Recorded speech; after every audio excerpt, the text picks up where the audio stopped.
Good morning, students. In the furtherance of the previous lecture, we are going to start with, I'm going to give you a brief introduction. I have already given you a brief introduction as to what remedial statutes are and how are they to be interpreted. We are going to discuss this today. It's not a very lengthy topic. Now, what are remedial statutes? Any statute which provides you with a certain kind of a remedy, which is for a particular act or not doing of an act, and a penalty is imposed, those are remedial statutes. Now, remedial statutes are basically enacted for the better good of permanent public policy. Basically, we can say that any act which provides which is enacted for the good and in the public interest is supposed to be a remedial statute. Now, कोई भी act जो किसी बंदे के benefit के लिए या किसी की भलाई के लिए हम इनैक्ट कर रहे हैं, उसका हम लिबरल इंटरप्रिटेशन करेंगे. So any act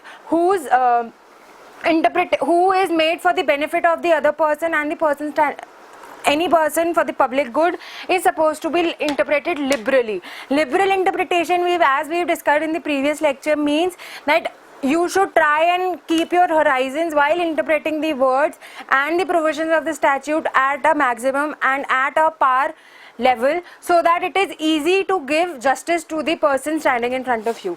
Now, one of the examples under remedial statutes can be Consumer Protection Act 1986, which basically deals in any ill manners or any ill happenings which have happened with people who buy certain goods. For example, even if I am a consumer of supposedly this marker, now this marker has default, so I am protected under Consumer Protection Act under 1986, and this act is supposed to be interpreted liberally.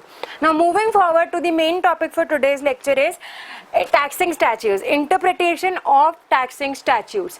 Now, what is tax? Tax basically is a imposed penalty.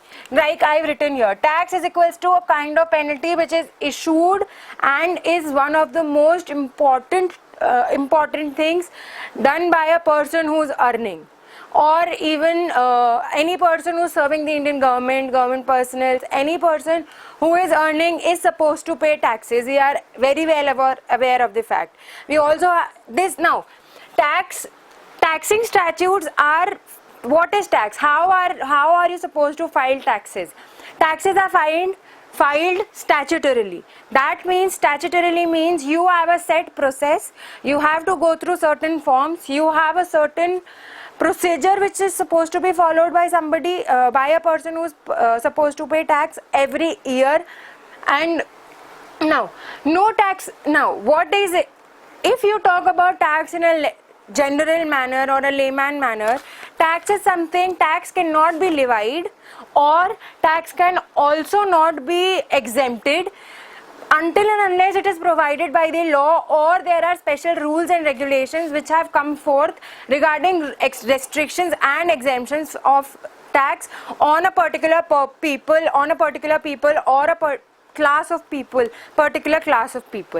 Now, fiscal and taxing laws are made every year. We are very well aware that taxing laws and fiscal laws are made every year because we have a yearly budget which is happening. So, tax depends upon the yearly budget, how it is supposed to be managed. Now, taxing laws are also dependent upon the GDP and all the factors which are related to economics. Now, now how are taxing statutes interpreted? Since tax is one of a kind of an penalty imposed on a person, they are supposed to be interpreted strictly. Like I've written here, tax statutes are to be construed strictly. The provisions of a tax statutes are to be dealt in a manner that they are either doing this benefit for the society, or they are benefiting the person who is paying the taxes to the Indian government. Now, tax is kind of a penalty and can only be, now strict interpretation of a taxing statute can only be done if the language of the statute says so. until and unless the language of the statute is pretty much very clear as to how and what are the procedures and to what extent this is exempted and to what extent this person is supposed to pay a tax, until and unless there is no ambiguity or there is no monogenous or confusion amongst the statutes and two statutes or probably one line or a word where the meaning is unclear, there is no need of any interpretation, because these are basically strictly imposed rules and regulations which a citizen of India is supposed to follow. Now, there are main two principles which are supposed to be taken under consideration when we are talking about taxing statutes. Now, the very first one is that tax has no equity. Now, what do you mean by equity? Equity in layman terms means that everything is equal. No person is supposed to be considered under any reservation criteria. Any person somebody who is earning like probably 13 lakhs per month or probably 40 lakhs per month, you are not supposed to. Every person has to pay taxes. Even a person who is earning 100 rupees per day and is a daily wager, they are imposed with a minimal amount of tax depending upon how much the income or how much this person can spare for his own householding and living. Now, there is no equity in tax. Now, for example, if there is no equity in tax might also mean that there might be no differentiation regarding any person who is supposed to pay taxes. Now, for example, I am a person who is supposed to pay taxes. I am a person who is supposed to get 2 benefits out of paying a tax or probably 4 benefits out of paying a tax. Now, interpreting this statute might not end up giving me 4 benefits instead of 2, and they might also not be able to deduct my benefits to 1 or 0 depending upon the interpretation that I am trying to do. So, here everything is equal. If you are entitled to 4 benefits, you are automatically going to get 4 benefits, and if you are entitled to 5 benefits, so on and so forth. Now, coming to the second principle, if 2 reasonable outcomes of a taxing provision are possible. Now, for example, if there are 2 or more conclusions or reasonable outcomes or interpretations of a particular provision or a word in a taxing statute, then only the outcome which favors the assessee being me or any other person who is supposed to pay taxes and is under a procedure or whatever.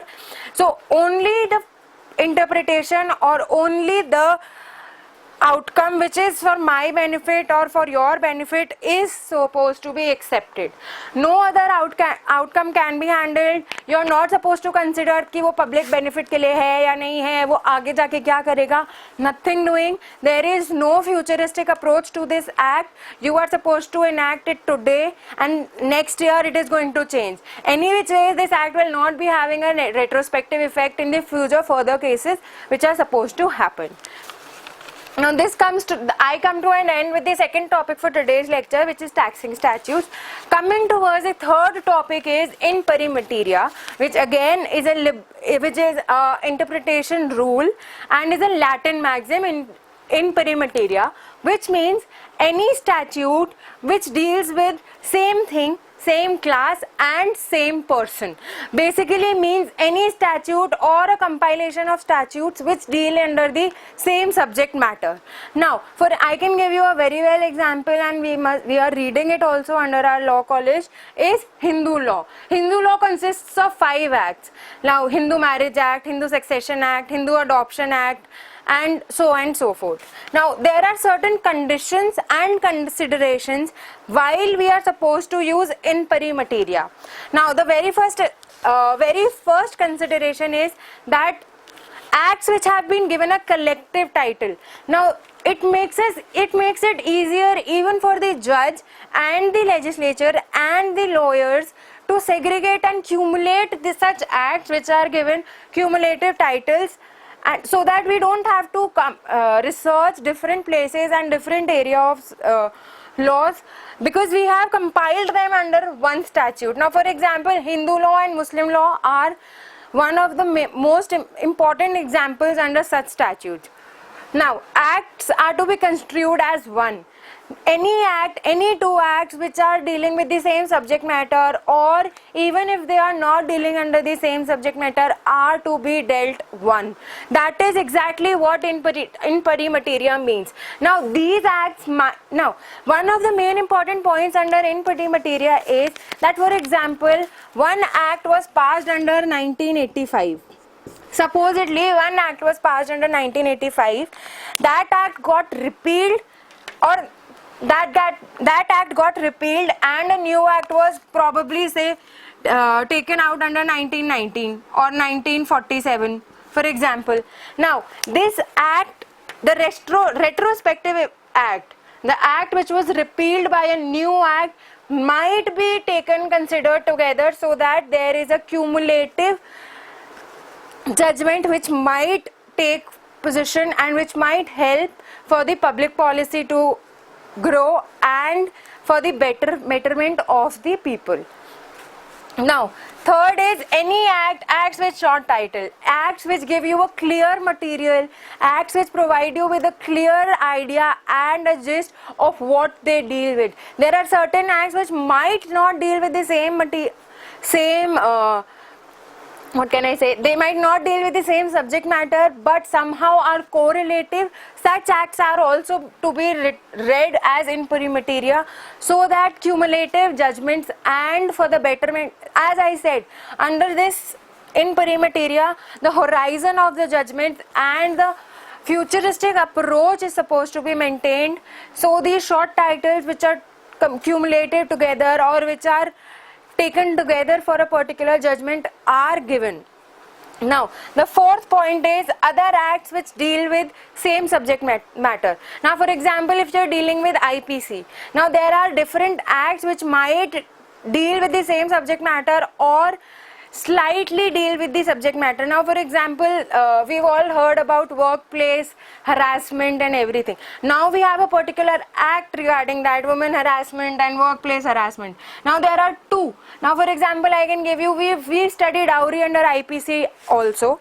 Now dowry, we also have a domestic violence act, which dowry also falls under domestic violence act. So these are the kind of acts which can be clubbed together to give a particular judgment, so that the person who's victimized or the person who's accused can be, and basically it is not even for the person who's accused or any other person, it is basically for the judge or the person who's legislating an authority and who has the power to curb it and has a power to give you a decision, to make it easier for him and to make it something, so something which gives you a deepest approach in the futuristic opinions and ideologies.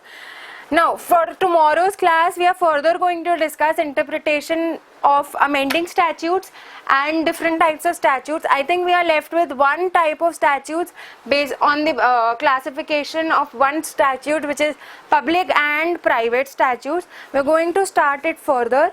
Thank you for today's class. We'll meet tomorrow.